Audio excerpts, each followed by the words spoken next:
Okay, let's talk about expansion of phrases in this context. Let's start with that first section. This is binary form. It's a minuet, so we're going to get two repeated chunks, and the first chunk is very short, 14 measures. The next one's huge. The rest of the 60 measures is all filled out by the second part, so it's way out of balance. You got short first part, large second. That happens quite a bit. This is binary form. Tell me a little bit about what you know for binary form. Binary means? Yes, two parts. Part one, part two. Okay, now, often what happens here at the beginning of section 2? Prolongation of 5. Yes, we often get 5 somewhere here, and then we get a sense of return somewhere there in the middle. And often the opening stuff comes back. That's called rounded when that happens. What happens here melodically speaking? Can you describe what happens there? Before you get to the 5 and you prolong it, what happens? What's that? Modulation or sequence. Modulation, good. Sequences. See if we can see that on here. Sort of. Yeah. This is called a digression. Often. In some styles you call it the bridge. It's the stuff that's different, that creates contrast before the return. So we can expect some of that to happen. Let's focus here first. This is the first section. It's repeated, so that's enough to call it a section unto itself. It may form a period. We'll see what this does.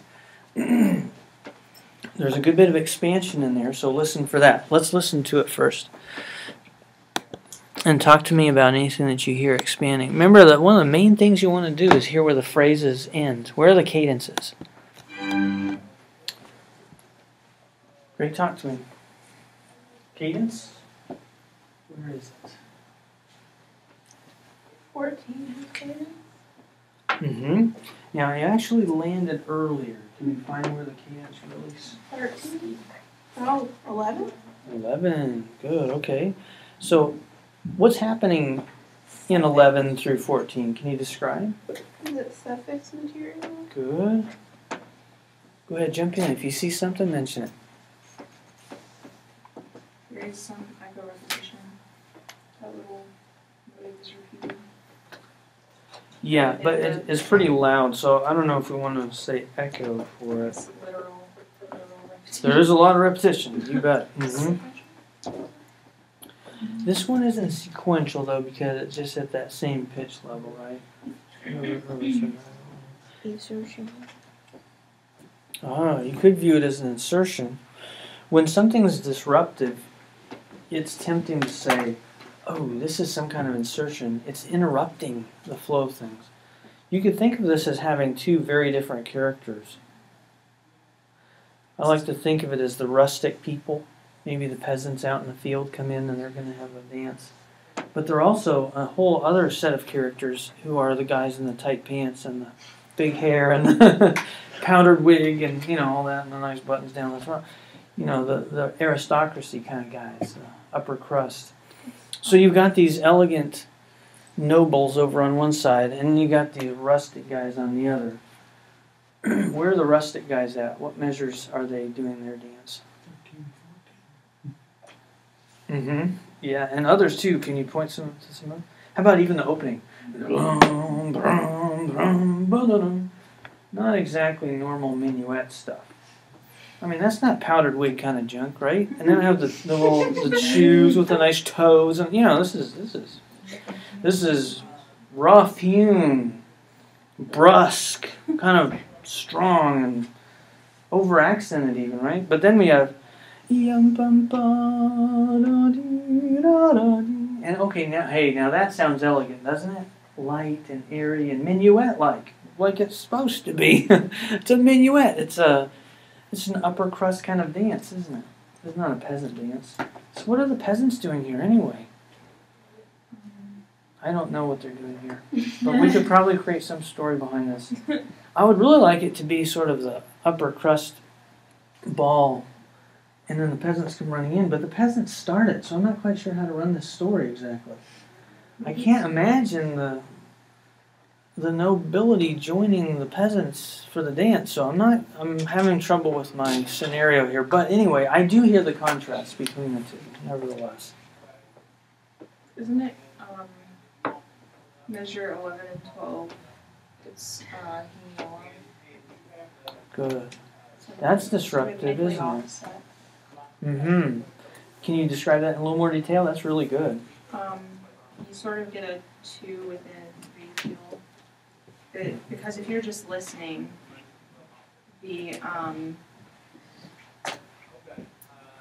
accents create what sounds like 2 4 bars. It sounds ba-da-dum, ba-da-dum, ba-da-dum. Like it just sounds like it's entirely duple, it's just divided by 2. But yet there's triplet figures. So within the beat, those individual beats, there's a triplet, but the underlying rhythm shifts for those 2 bars before it goes back to. Okay, now those are two very different things. Let's start with just the first thing, which is that this does look like it's grouping. The pattern is like that. Quarter, triplet, quarter, triplet, quarter, triplet. That's very unexpected because we're in 3/4. So the bar lines fall here and there. And that is a hemiola. Hemiolas are 3 things where you expect 2. And we would expect this and this, lining up with the bar line, to be grouped together. But instead the grouping cuts across that divide and does 2 quarters, 2 quarters, 2 quarters, 3 things in those 2 bars. That's wild. So that's hemiola. Good. That's 3 where you expected 2 on a large scale. Then you mentioned triplets, and that's 3 where you expect 2, but not on the higher level, but on the level of how you divide beats. But it is the same effect, isn't it? On a real low level. It's not the same effect, but it's the same principle of 3 where you expect 2. If you're going to have eighth note motion, you expect 2 of them, and you're getting 3. It's a little different, it's true, but it is a 3 against 2 kind of situation as well. So both of those situations sort of sit against each other and exist at the same time. Mm-hmm. It's now add to that the disruptiveness, because where's the sforzando? Where are the sforzandi? Oh, triplets. Okay, so what's that called when you accent the unaccented beat? Syncopation. So this is not only a hemiola, but you're also putting syncopation on top of it. So that doesn't look very disruptive. Hey, there's a sforzando on the downbeat, but it's perceived as very disruptive because the hemiola trumps it for the moment. Trumps the note. Yeah, that's really interesting, isn't it? So much dissonance, rhythmic dissonance, and metrical dissonance both. That's pretty cool. And what else? It's high, it's loud. Notice how in the sort of aristocratic minuet material, you don't have the cello undergirding at all. The cello is absent for a chunk of music. And then it comes jumping in with a vengeance here, creating a rougher sound and a bigger sound there. It's hard to imagine much more contrast, right? It's pretty stark, isn't it?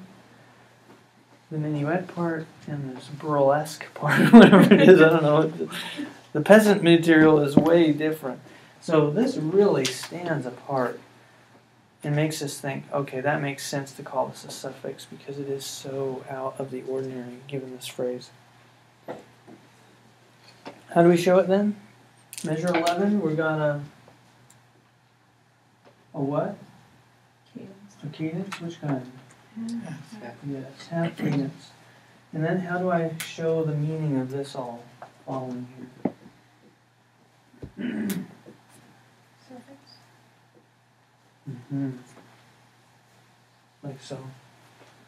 Open it at N14, it's just got to This even feels like additional material on top of it. So kind of like a suffix on the suffix, if you will. I don't know if we need to go to that level, but you could have ended it here. And so if you want to be real particular, you might want to do something like this to show that it's even further elaboration, layers of elaboration on there. Suffix upon a suffix. All right, that's really interesting. Now, I want you to notice that there is some weird stuff going on hypermetrically here too. So let's listen to that one more time and now conduct with it. Remember to conduct bars because we're dealing with hypermeter.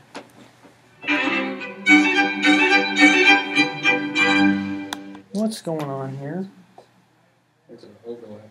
There's no Oh! Corey, tell us. I was thinking it 11 could be a 4-1, possibly. That's true. We could reinterpret right there, and then you got nice 1, 2, 3, 4 just for the suffix. Good. BJ, did you see another spot? Get another way of interpreting it, or I thought you might be in another place looking for. You said the reinterpretation, but where would you hear it? Same spot? Just measure 8. I was 8. 1. yeah, 2, I was 8, thinking of measure 8, making that a 8. 4-1 there. Okay, good. Let's try and see why that might work, because that's a good idea.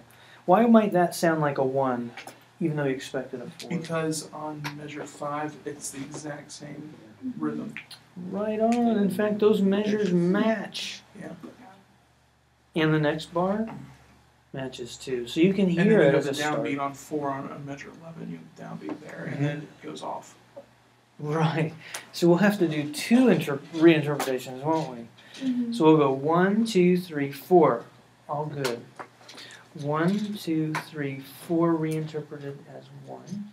Starting there as 1. 1, 2, 3, 4 reinterpret. Or what's another way we could do that? It's a suffix. It's extra. Yeah, you could do it that way too. You could show, I'm not too sure, suspended. Either way makes some sense to me. So after measure 10, you could just suspend until you get to 14. So we could just go 3, 4, I don't know, but we're waiting. You could do that. Or you could say, now, you know what, we can have it both ways. We can actually show both, and it's not really a contradiction, because you can talk about an underlying hypermeter. Remember that idea, that concept? It's like you say, I know this is extra, so if I allow my phrase, my interpretation of the phrase structure to qualify and inform my hypermetrical analysis, if I allow one to influence the other, follow me? Then I can say, this is expansion, and so I'm going to put my hypermeter on hold during that part. And basically what I'm going to do then is I'm going to show the hypermeter of the basic phrase and ignore the expansion. Did you notice that Rothstein would do that sometimes? He'd have an internal expansion of some kind, parenthetical perhaps, and he'd be going along and do this number, and he'd just leave this out. He might do this, but then he's back at it. Maybe it's an 8-bar. Did you catch that? Sometimes you just stop.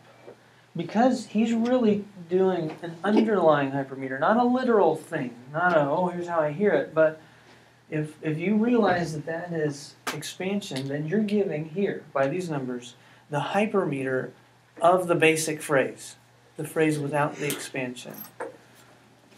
So we can show a surface hypermeter. And we can also say, but at an underlying, maybe I should do this the other way around, right? Have this below.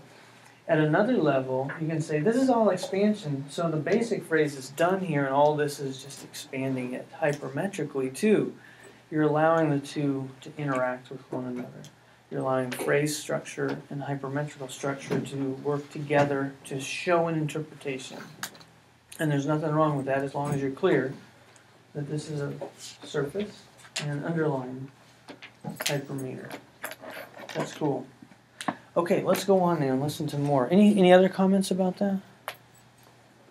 By the way, I'm always tempted to say the main material is the nobleman's dance, the minuet in the middle.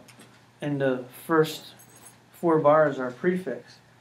But I always feel a little uncomfortable about that because they started it. Whose dance is this? Come on. You know? And so my desire to honor the will of the people causes me not to feel very comfortable with that. All right, going on. Okay, where are we in the form? Yes. Now he's going to mess with you. This is Haydn, right? He's always going to do something crazy. So he doesn't actually let it just end the way he doesn't just do what this section 1 originally did. He doesn't just bring it back, but he starts to expand this by avoiding closure and sequencing all this crazy stuff. So the game is not over, but you have the impression that all is neat and tidy and you're back where you started. There's the return. It's true, he's got another card up his sleeve and he's going to mess with you a little bit and it's going to be more fun toward the end. But at this point, you don't know that and you feel like, oh, here we are, we're back home, all is well and good. Okay, so we're dealing with the digression and let's see if it does the things we talked about. Routine. How about the digression? Does it do what we expected? You said it should have a dominant expansion. Does that happen? Do we get a 5 that is stretched? In the end, Good. Can you tell me measures? 27, Good. Through? 31. Yes, all the way through 31. You're on the dominant. That's the standing on the dominant. Yeah, he mentions that idea of the standing on the dominant, which goes all the way back to Riemann. And that's a good example of it. You're waiting for the return at that point. 5 for all those measures. Yeah, so we got this. How about modulation and sequence, which has sort of been covered over by our suffix, but you still see him peeking out at you there. We've not neglected you. You okay? Could you? What happens here? Yeah. I'm sorry. It's difficult. In measure 30 and 31, could that be some sort of link? Awesome. That's good. Okay, 30, 31. How's that a link? Tell us how. Because it's not exactly related to anything before it at all. Like there's the rhythm there. There's some eighth notes in rhythm, but it doesn't really. It just kind of brings everything back to tonic. Yeah, it feels very extra, doesn't it? Yeah. What are some things that make it feel like it's not a main player, but it's something less substantial than It's that? a single line. There's no bass. There's no functional harmony underneath it, so to Good. speak. There's no accompaniment present. That's Now, what, you that's what I'm still trying to say. hear the 5. There's, yeah, but but yeah. there's no bass underneath it or harmony. Very good. Okay, but now we need to say why it's a link, and what do we have to do to make that case, BJ? And I don't see it overlapping the way I would never, not that it's wrong to call it a link, but like if I were looking at it, I never would have gotten there because to my eye it doesn't look like it's doing the overlapping quite the way I would expect. Let's do it step by step. So does it depart from the very end of the last phrase? Does it seem to just grow from it? Well, you see, there's F sharps there, and then it goes to F natural. So tonally, I guess it's changing. But still, in measure 30, da, da, da, da, dee, da, da, da, da, da, da, and you're back, right? So you've got G embellished with a lower neighbor. It's connected. Do you agree? It's connected to that suffix. Yeah. It comes from that note. Okay, it comes right from it. Now, does it lead into the next phrase? How so? Yeah. I mean, it outlines like a 5/7 quarter. It feels like it does. You need to hear that. Dun. You need to hear the tonic after. Yeah, especially because you have 4, 2, you need 3, so it does get you there. So we're arpeggiating through actually a 5/9, aren't we? Because we got the A, F, the and F D, there. and then we want the tonic even more. That happens quite a bit actually, where you end up throwing in the ninth in there, just to make you even more desirous of some kind of closure or resolution. Okay, so that's a great example of something that starts right where that last phrase ended and leads you into the next one. But we're going to call it a link and not just a lead-in because it is connected on both sides. All right, so good. Link. Nicely done. All right, since we're on this expansion kick right now, the expansion of the dominant is a harmonic thing. Translate that into phrase rhythm and phrase structure. What's going on here? Yeah, it's a harmonic prolongation or expansion. But what else can we say when we flip and think of phrase structure? Sequence. Oh, not quite. We would need to have a pattern that shows up at a new pitch level, up or down, whatever. And this is very repetitive in 27.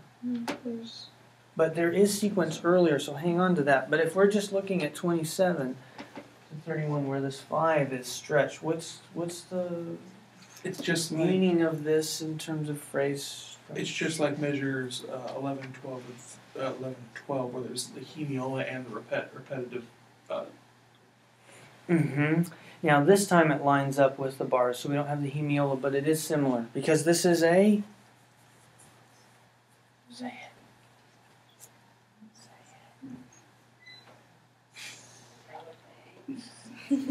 You already landed on your 5, right? You landed there. So where's the cadence? 27. 27, and the rest is just fireworks to rejoice. We've arrived on the dominant. Woohoo! You know, they go wild. Yeah, when you stand on the dominant, you gotta sing your song and do your dance. That's what they do. Okay, so yeah, we go to the half cadence of 27, and we just expand it out. That's good. All right, and then we link. We have the extra material to connect phrases as well. That's good. All expansion and connection stuff. Okay. You can tell me about that sequencing stuff that you were talking about. You saw this expansion. Now we're talking about. Do we see sequencing here in the digression? From 15. Measure 15. Good. 15. Give me what's the pattern? 15 through. 15 to 18 is the one sequence. Good. And 19 to 22 is the second one. Good. And Instead of saying it's the sequence, because the sequence is the whole pattern involving the repetition at new pitch levels, say statement. This is a statement, and then we're going to state it again. It's the same thing. It's this pattern restated. So you could say pattern or statement of the pattern or something like that. But this thing is being sequenced. See how you use the words? Okay, go ahead and say it now. We have a statement in 15 through 19, and the next statement is? Next statement is the 19 to 22. Mm-hmm. And next statement is the 22 to 26. But a little bit different. Yes, it's changed. It's 23, the starting point, and then it veers off to create the cadence. That's right. You can see the harmonies. So how are we working here? We go to flat 6, then we don't really tonicize it, so it's not a modulation. But then it's restated. Now, when you're describing a sequence, what can you do next? Here's the statements we see them, and You can say what the interval in the statement is. good. And what is that here? How are we moving? Going by step, aren't we? A flat, B flat, and then C. Each time there's a dominant in the fourth bar of the pattern. You see that? And that dominant sets up the next name so that you go 5 of flat 7, and then 5 to 1 to bring you into measure 23. And then he's going to change it, and he tonicizes flat 6 again, And then, as is so common, you see what happens in 26? You've tonicized your flat 6. You've got 5 of flat 6. And then, to get out of it, what's that chord?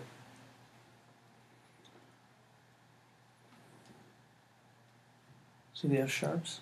As soon as you throw in the F sharps, you've got a certain kind of chord here. Yeah, you've got an augmented 6 of some kind. Now, is there a 5th above the bass? Yes. That's that's when you have a German 6/5, right? So you've got the E flat up there, right on. So this is German. As so often happens, though, on the very last, he just drops that E flat. It's not on the last beat of the measure, and he goes right into a 5. Now, if he wanted to use a cadential 6/4, he could have kept it alive as a German. See how that works?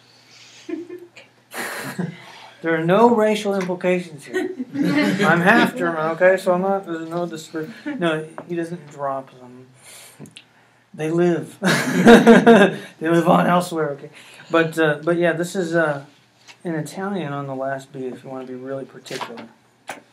You double the C instead of having E flat. And that allows him to go straight into the dominant with no cadential 6/4 or anything. But that's cool, an augmented 6 chord for that whole bar. And it pulls him into the dominant in a really powerful way. And it's really nice. It's really satisfying there to do that. So it's another half cadence. Half cadence in 27. And then the suffix we've talked about and link. I'm going to back it up so we can hear that again, and then we'll go on. Any questions, though, about this? We're doing some serious tonicization, but not modulation. But we're doing some serious sequencing here. 4-bar pattern sequenced up by step. And notice how it would get boring if you did it a third time. So he starts a third statement, but then he goes and does something new and cadences. Lands on the 5, expands it, and then back to 1. This happens so much because it's very dramatic, isn't it? To go somewhere new, relieve us from the familiar material here, go somewhere new, and then the sense of return is strong because it's both a harmonic return and it's a thematic one as well. You get old ideas melodically coming back. That's pretty powerful. Okay, now we need to hear further. Can you say wow with me? Wow, that is so cool. Okay, so I wish in 39 they had done a little bit more piano there because that's a remarkable moment. And they came back a little bit, but I would have liked a little more there. It's been forte, and now it's piano. Why do you think he changes the dynamic level there?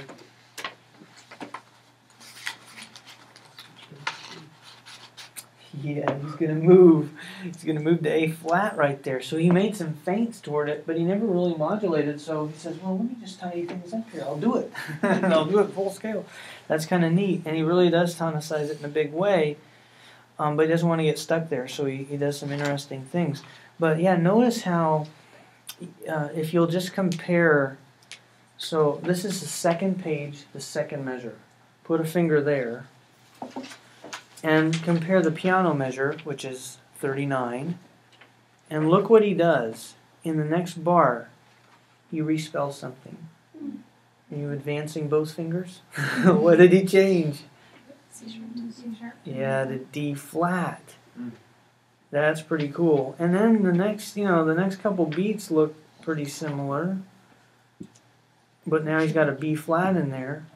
And he throws in this bass line that allows him to go 5-1 in A flat. That's pretty neat. Then, did you notice the sequence? Did you hear the ascending pattern? So he creates a real climax here. And you think he's done because he lands on 5 in the next system. Do you see the 5 there? So he went veering off and you're not sure where he's going to go. So that's very ambiguous. But then he takes that, what was a 5 in A flat, turns it into a 3. See the little pivot there? Flat 3. 4 and 5. So he's moving up by step. His sequence gets him to 5 by moving up by step. That's kind of neat.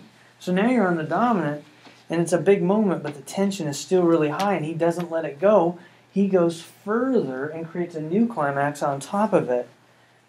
And right when you hit the peak, when you finally regain your forte, what's going on? See the second system? 1, 2, 3, 4, fifth bar in.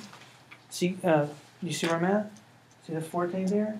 You've crescendoed to this point, and instead of just letting it simmer and go down to something calmer, at that very moment he brings something in. Do you see? What's happening in the inner parts? Just beat at the beginning. The peasant intro. The peasant intro, good, yes. All right, so we've got this opening coming back in 49 at the forte, but now on top of it, embroidering the whole business are these eighth notes in the first violin, which is so cool. That's wonderful. So he kind of let this return go awry, and now he's bringing it back. But even as he's doing it, he's elaborating it and making it sound fresh and new. That's pretty neat. Okay, and then he runs that and lets the first violin sort of take over, and you're expecting a cadence in that third system, are you not? 1, 4, 5 with a cadenza 6, 4, and you want 1. But what does he do? Put the chord symbol in there. I didn't put it in on the downbeat so that you could put it in. 1, 6. Yes, except for the B flat. Include that in your chord too. 5, 6, 5 of 4. Good. Write that in. See how it's a C7? C, E, G, and B flat once that comes in? So it's very unstable. You expected a 1 in root position, and just to put it in first inversion is one thing. And then to throw in the chordal 7th on top of it, he's totally destabilized that, and he pushes you right on to the next thing. What else is disruptive there? Go ahead, just jump in. What do you see?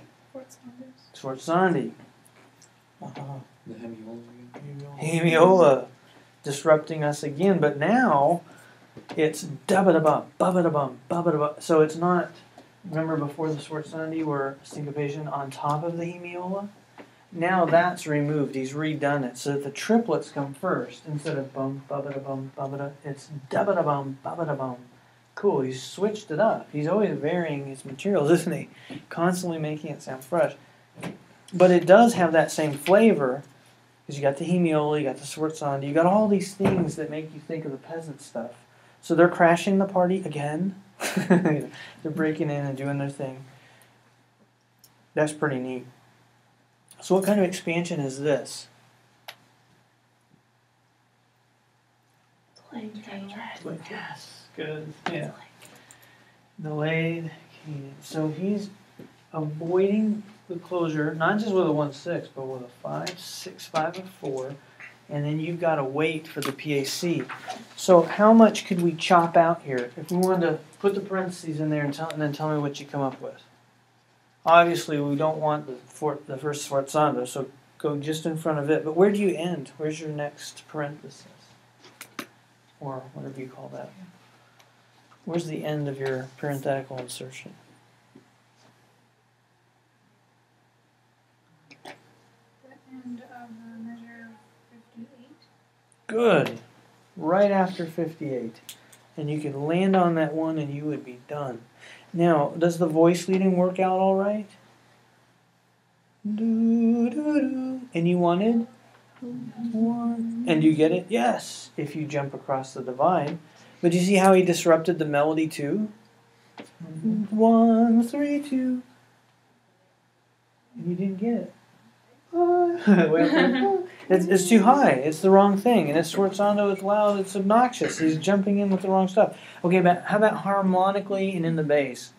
If we skip over that divide, so what we're doing is we don't have a prototype in the score, but we can create one. And then we can try it out and see, hey, would it work? If I just omit those measures, would it still make sense? That's what we're doing. We're trying out. We're creating a prototype, and we're exploring whether it really works.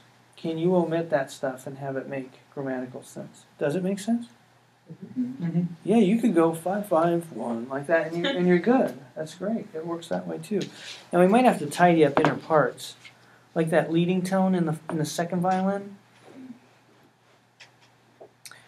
We wouldn't be able to just jump across the divide there, but we would. Do you see the 7th that comes in at the last bit there? This is the third system, third measure, last beat. Are you there? You see the F in the viola? Mhm. Now, you don't really have to show that in your cymbals, but because it could just be viewed as a passing tone as it stands, but once you bring it in, it's got to go down, and if we skip over, it still goes. So it does resolve. That's good. So there's so many things that make that feel so right. Okay, again, what is this? It's a parenthetical insertion. It's internal. Good. It's expansion. And we have omitted it to see that we have a good basic phrase. And it makes sense even with the omission. And to do that, to recompose it, if we were to actually rewrite it and omit that, we would be creating a prototype. Thank you. Yes, that's our prototype with that chunk gone. Now, do you see the expansion at the end? Small suffix. The cadence would actually be in 59, and the extra 3 quarter note chords are all extra, unnecessary. But they're satisfying after all that expansion in the middle to add a little more heft to your tonic at the end, so it feels right. Right, here's the repeat of that so you can experience that one more time. So we've had suffix, we've had internal expansion, we've had potential for a prefix. I don't know what you want to think about there, but a link, all these things, lots of stuff in this piece, and all wonderfully worked out. Nice job, Haydn. Cool. Okay. Any final comments on that? We're going to take a quick break, but any tidbits you'd like to offer there? Fun stuff, huh? Haydn's very important. Playful. It's crazy. Had a lot of spare time on his hands to write all this stuff. Yeah. He had time to be creative. He was a worker. A lot of commissions. All right, go get a drink, use the restroom, whatever you got to do. We'll be back in 5, and we'll look at some stuff having to do with our new material. Would you guys Okay, so two interesting things came up. When do you use the word parenthetical insertion? Usually that's because the material is set apart from everything around it. Often it's quieter, but sometimes it can be disrupted because it's so loud. And that's what's going on here in the very last system of the minuet. So this is page 2, the third system down. We noticed how it's kind of like the peasant material coming back.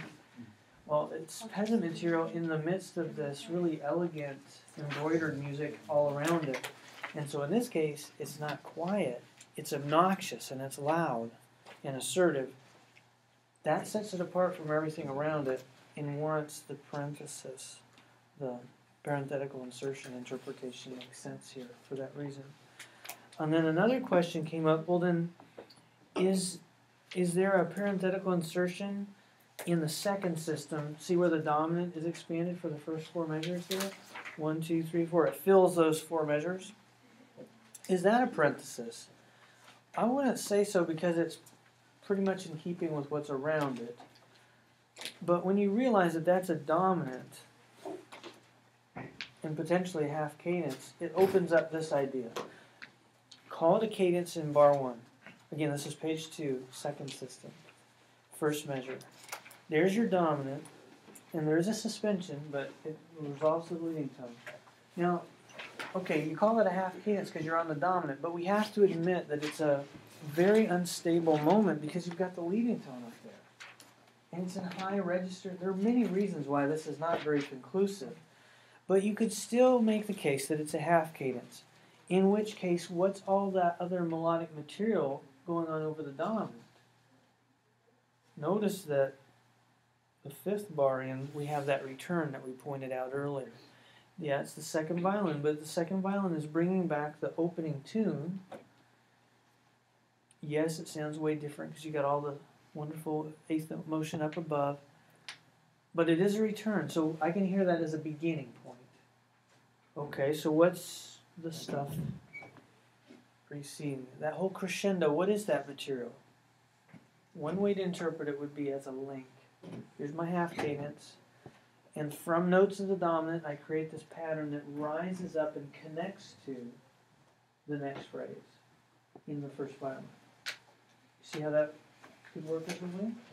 Start from notes of the dominant and get there. So that's a good question. What is the nature of that material there? It's more like a 5 that's big and triumphant, not a, here we are, So I know it's a different effect than a typical resolution on the dominant, but still, I think you can definitely interpret it that way, as a half cadence. A link and then the start of a new phrase. And notice how that F, Just those two notes. see the end of the crescendo gets you to an F, and then that resolves the E. The connection on that end is unquestionable. Actually, the connection on each end is very clear cut, so I think that works well. Okay, so I wanted to add that.